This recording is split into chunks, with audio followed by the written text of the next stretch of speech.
As somebody who studies astrology like hours a day, every day, it never ceases to amaze me how much information you can see within a birth chart. Like every single part of your life can be tied back to a birth chart. Everything you do, your behaviors, your likes, your dislikes, everything, including how you decorate your home or your bedroom, whatever. If you live with someone, your bedroom, if you're home, if you have your own house, everything is tied back to your birth chart. So, what I'm going to do, because I came across this thread on Twitter of another astrologer talking about, just a really brief explanation as to how your rising sign ties to the way that you decorate your home. Because whenever you look at your rising sign, you will count four places over to the fourth house, see the zodiac sign that rules over that house, and then how that sign influences, again, the way that you decorate your home, your bedroom, whatever.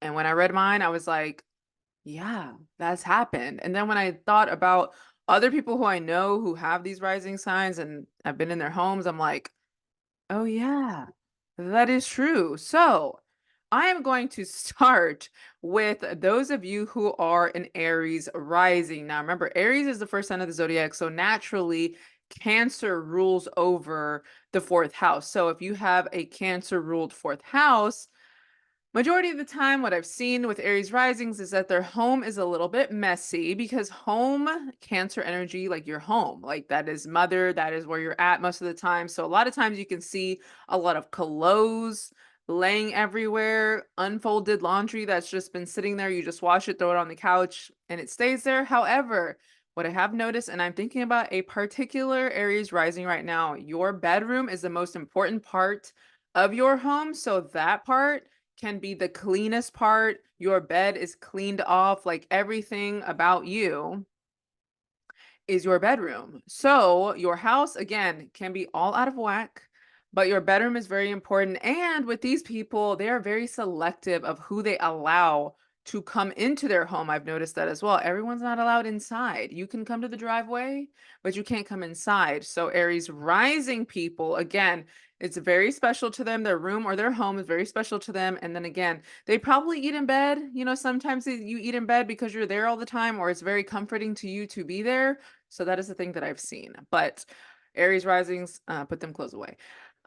Taurus rising, if you're a Taurus rising, then Leo would rule over your fourth house. Now, remember, Leo is the lion, is the king of the jungle. Your home is your castle. A lot of times in Taurus risings, they really treat their houses as such. I have a very close cousin of mine who is a Taurus rising. She just bought a new home, and again, she's been posting on her Instagram stories like, look what I've just done, look what I've decorated. So a lot of times these people can, again, take pride in their home, where they lay their head, again, your room or your own home.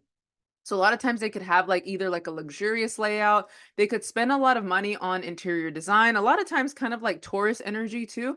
But a lot of animal prints maybe, a lot of like your bedding or your decor could be animal prints, or it could be just some like very unique, because Leo likes to stand out. Leo likes attention. So anything that's kind of flashy or bold fabric, a lot of times there's some crazy kind of pattern designs on your things that can be seen there too. But again, that regal nature, that Leo-like energy, that different spunky type of energy that is seen through Taurus rising, Leo fourth house people.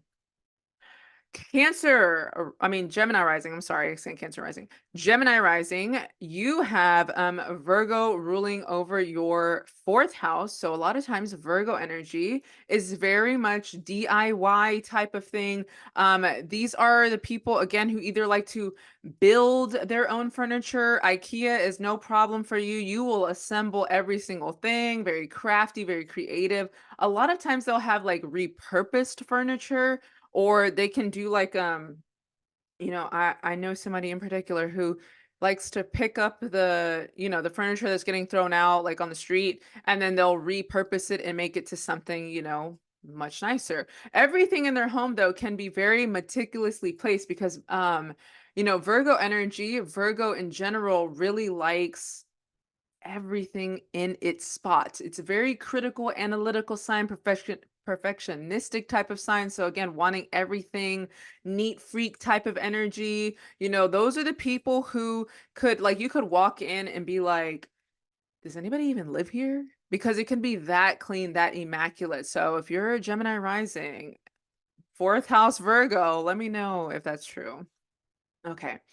Cancer rising. So if you're a Cancer rising, that means Libra is your fourth house. So a lot of times Libra fourth house because Libra it naturally is ruled by Venus. So Venus energy could be artistic. It could be very like musical. There could be some musician type of posters or instruments or something lying around like that. There's always some specific theme or aesthetic, especially if it's in again their room, their home decor. Usually and what I've seen, it's like extremely either modern, not too antiquish, because Libra energy is like beautiful, artsy.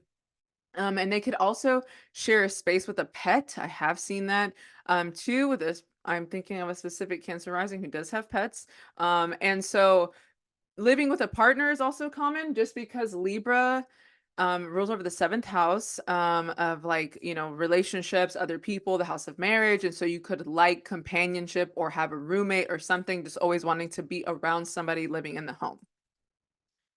Okay, Leo rising. And I got to touch on this one specifically because I have a lot of Leo rising friends and no shade, but I have seen this specific things throughout their homes. So, Leo rising, that means Scorpio rules over your fourth house. Now, with them, everything in their home, because Scorpio is like, I don't say possessive, but it's also a water sign. It's also emotionally intuitive, it's a feminine sign. And so a lot of times everything in their home is very meaningful to them.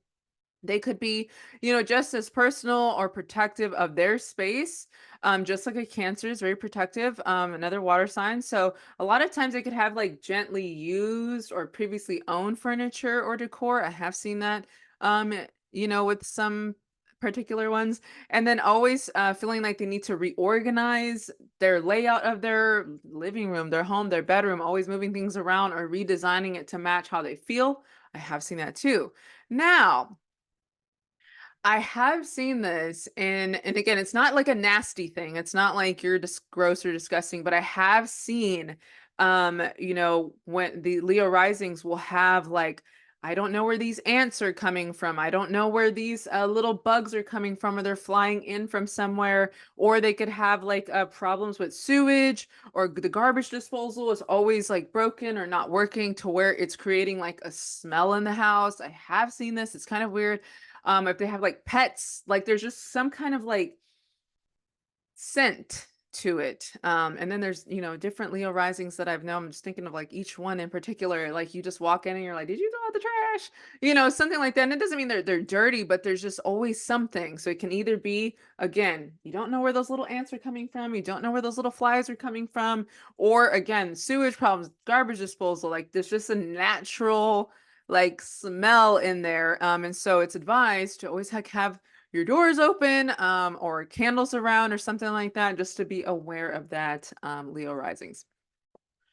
Virgo rising. So if you have a Virgo rising, then I mean Sagittarius rules over your fourth house. So a lot of times when I see with Virgo rising, um, my mother is a Virgo rising. So whenever I go into her home, Sagittarius, right? I mean, Sagittarius rules over your fourth house. So you can be somebody who has just a lot of things, like I want to say clutter, but it's not messy. Like you can walk through it. It's not like hoarders. It's not like nothing crazy like that. But sometimes it's like, why do you need this thing? Like, why is this here? Why do you, need this? But people can also live somewhere that's like kind of farther or in a more remote area. She does live in a very remote area where there's lots of space. And so, like I said, it's not a messy thing, but it's more of like, why do you have all these things gathered right here in this corner, stacked up in a pile? You just get rid of that kind of thing. But a lot of times their decor does match their personality. Could be because Sagittarius energy is very free spirited, looking for new opportunities, new things. And so it could be very spunky. It could be also obnoxious because Sag energy can really be obnoxious to people. But it can also have a lot of foreign influence there. Maybe like if you've gone on a trip somewhere, and you've saved something from that country. Maybe you bought a little statue or something, but there's always some kind of like foreign influence there that can also be seen through there through that Virgo rising energy. Libra rising. So Libra rising, if you're Libra rising, then that means Capricorn rules over your fourth house. Now, in Vedic astrology, you can be a different rising sign. And so I kind of look through both charts whenever I'm studying Vedic.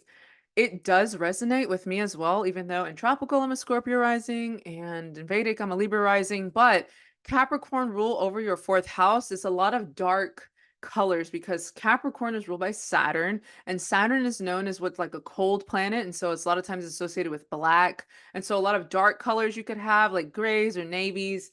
Your bedding can be dark. Like right now, my bedding is black. It can be a little boring to people, or it could be extremely retro inspired because again, Saturn is like an older energy. It's mature energy, so you could have stuff like me looking like the 1950s or something like that. A lot of this is, and this in particular because Saturn is old, mature. You could also have either like raggedy furniture, rundown furniture, hand-me-down furniture, and y'all, my 2 apartments ago, when I got my second apartment moving into downtown, I was like, I don't care where the couch is from. Well, I did care. I just got it from my best friend, but I got my couch from my best friend, and then I get a table from, another person, and I just like honestly didn't care how it looked. It was just something to sit on, something to eat on, and that's it. So you could have a lot of rundown furniture, raggedy furniture, or you could just be a minimalist. So it's constantly decluttering. I did have a very simple, boring apartment where it was just like couch, table, bed, that's it. Like I didn't need a lot of stuff. So I just really wanted to live as simple as I could. And so that is seen through Libra rising, Capricorn, fourth house energy. A lot of times you only use what you need and nothing more. So that's kind of how I was. I was like, I don't need anything else. I don't need one more thing. Oh my gosh, so annoying. I just got all these numbers calling me all the time. Like this phone is so old. Everybody has the phone number. Oh my gosh. Anyways, Scorpio rising. So, Scorpio rising, that means Aquarius rules over your fourth house as a Scorpio rising. When I read this and I looked into it, I was like, "Oh my gosh, so true." So, for Aquarius energy, that has everything to do with like AI, futuristic type of things. And so for you, you could have a lot of technology, gadgets and gizmos in your house. Of course, I have several, a laptop, a MacBook, this or that. I have a lot of, microphones. And I mean, I just have so much wires and cameras and a whole bunch of stuff in here. And then also, a lot of synced up devices. So this Bluetooth, like this Bluetooth speaker I have right here, all of those things are all connected. That can be seen also through a Scorpio rising, Aquarius fourth house. It could also be, everything is about convenience for us. I've always said I need to live next to a CVS or, a Walgreens or something. I need to be close to things because I walk everywhere. I walk to the grocery store. I walk like if it's under a mile, like I'm walking over there. Yes, I have a car and I can get there much faster, but I need convenience everywhere. So for us, we could have, staying like a high rise, which I've been in a high rise for like the past 10 years, like different high rises. Aquarius is an air sign, and air, I'm up in the sky. I'm up in the sky. I want to be as close to the clouds as I can. So that is seen through Scorpio risings. And one of my clients who I train, she's always like, she's a Scorpio rising as well, but she's always like, oh my gosh, I want to live here. I want to move here. I want to move into downtown. So that can also be seen, again, with Scorpio rising energy. Sagittarius rising. So if you're a Sagittarius rising, then Pisces rules over your fourth house. So a lot of times these people can be, living somewhere secluded, living somewhere remote, because Pisces energy is like they feel a lot, and so being around a lot of people, they could want to be at the end of the day at home, be alone, be by themselves, be away from people. So you can be somebody who's living somewhere secluded, living somewhere remote, or just your bedroom is like where you can just get away from everything, that where you can retreat, where you can isolate yourself. A lot of times you guys can live either near bodies of water, lakes, pools, somewhere where there's water. or have a waterbed, a lava lamp, something that has to do with like hippie type stuff, because Pisces is also weird, is also like, the last sign, the most spiritual sign. So it can encompass a lot of different energies because Pisces is all the signs. It embodies all of the signs. So that can be something too that is seen through, that Sagittarius rising type of energy when it comes to your home. So Capricorn rising. So if you're Capricorn rising, then that means Aries rules over your fourth house. So for you, your surroundings are an immediate reflection of you. So it's not uncommon for you guys because it's Aries. Aries is competitive. Aries is I am. So having pictures of yourself or you everywhere, portraits of yourself. Sometimes because Aries is Mars, it's aggressive energy. It is fighting and war. You could have like swords, guns, knives, around your home. But have a very simple, bedroom layout, nothing too crazy. That can be also seen through there. So, as somebody who has a lot of Aries energy, I have a lot of knives. I do have a lot of weapons. So that is seen through Aries energy. And also depending on the degree that you have it in, but that is seen through that Aries type of energy, but that is Capricorn rising. Okay, Aquarius rising. So if you're an Aquarius rising, then that means Taurus rules over your fourth house. So you could be somebody who has a lot of artwork because Taurus is like Venus type of energy. You could have, I don't know, posters of your favorite musician. You could have plants, garden type of stuff because Taurus is an earth sign. So you could have earthy things there. Incense burning, essential oils, snacks, food, because Taurus loves food. That is something that I have just really learned and studied when it comes to astrology. When I watch people who have Taurus energy come in contact with food, it is serious, serious business, y'all. They do not play about food. So you could have a lot of snacks around your home, a lot of, earthy type of things around your home that is seen through Taurus type of energy. And last but not least, if you're a Pisces rising, then that means Gemini rules over your fourth house. So a lot of times you just got a lot of random stuff in your house because Gemini energy is very like, first of all, it gets bored very easily. It's always ready to move on to the next thing. So there's no like, it's known for like people who have superficial knowledge or a little bit of everything. So you could have a little bit of everything. There's no cohesive decor or design. It's just random objects, random things, books, because Gemini likes to learn. So books, magazines, TVs, constant needing constant stimulation, constant communication.